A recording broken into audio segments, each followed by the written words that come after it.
பிரியமானவர்களே, உங்களை யாராவது உங்களுக்கு விரோதமாக நீங்கள் தனியாள், உங்களுக்கு எதுவும் பேக்ரவுண்ட் இல்லை அப்படின்னு சொல்லி உங்களை ஒரு இரிட்டேஷன் பண்ணிகிட்டே இருக்காங்களா?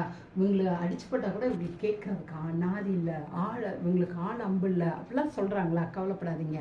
நீங்கள் ஏசப்பாவை மட்டும் பிடிச்சிக்கங்களேன், ஏசப்பா உங்களை விடுவிக்கிறத பாருங்களேன். இது எப்படின்னு கேட்டிங்கன்னா, நீங்கள் ஆதியாகமம் 31 அதிகாரத்தில் பார்த்தீங்கன்னா, யாக்கோபு என்ன செய்வார்னா, தன்னோட மனைவி, தன்னோட சொத்துக்கள், அதாவது சொத்துக்கள்னா அவர் 16ஆம்ல சம்பாதித்த ஆடு மாடுகள் ஓட்டங்கள் எல்லாவற்றையும் எடுத்துட்டு அவங்க மாமா கிட்ட சொல்லாமல் அவரோட சொந்த ஊருக்கு கிளம்புறாருங்க. ஏன்னு கேட்டிங்கன்னா, தெரிஞ்சிச்சுன்னா அவங்க மாமா அதெல்லாம் பிடிங்கி வச்சுக்குவாருன்னு சொல்லிட்டு தான் வெளியில் கிளம்பி வர்றாரு.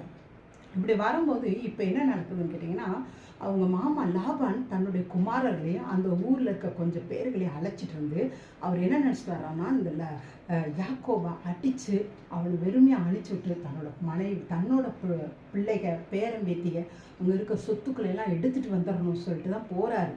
போகும்போது ஒரு நாள் இடையில வந்து அவன் படுத்திருக்கும்போது ஏசப்பா அவனோட கனவுல தென்படுறாருங்க. அவர் சொல்லுவார், நீ யாக்கோபை தொட்டுட்டேன்னு வச்சுக்க, உனக்கு விரோதமாக நான் தான் வருவேன் பார். கடவுள் அப்படி சொன்னோனையும் அந்த லாபான் பயந்துருவாங்க. அவ்வளோ வெறித்தனமாக வந்த அந்த லாபான் அப்படி யாக்கோபுட்டில் வந்து யாக்கோபுட்ட வந்து அப்படியே அமைதியாகிடுவாங்க.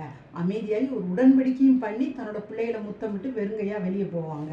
இது இன்றைக்கும் கூட நீங்களும் இப்படி கடவுளை நம்பி இருந்தீங்கன்னு வச்சுக்கோங்களேன், யார் உங்களுக்கு விரோதமாக வரணும்னு நினைக்கிறாங்களோ அவங்க எல்லாத்தையும் கடவுளை அமுங்க பண்ணிடுவாங்க. அவங்க உங்களுக்கு விரோதமாக ஒரு வார்த்தை கூட பேச முடியாது.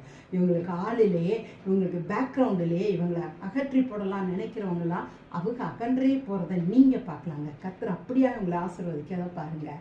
தேங்க்யூங்க. காட் பிளஸ் யூங்க.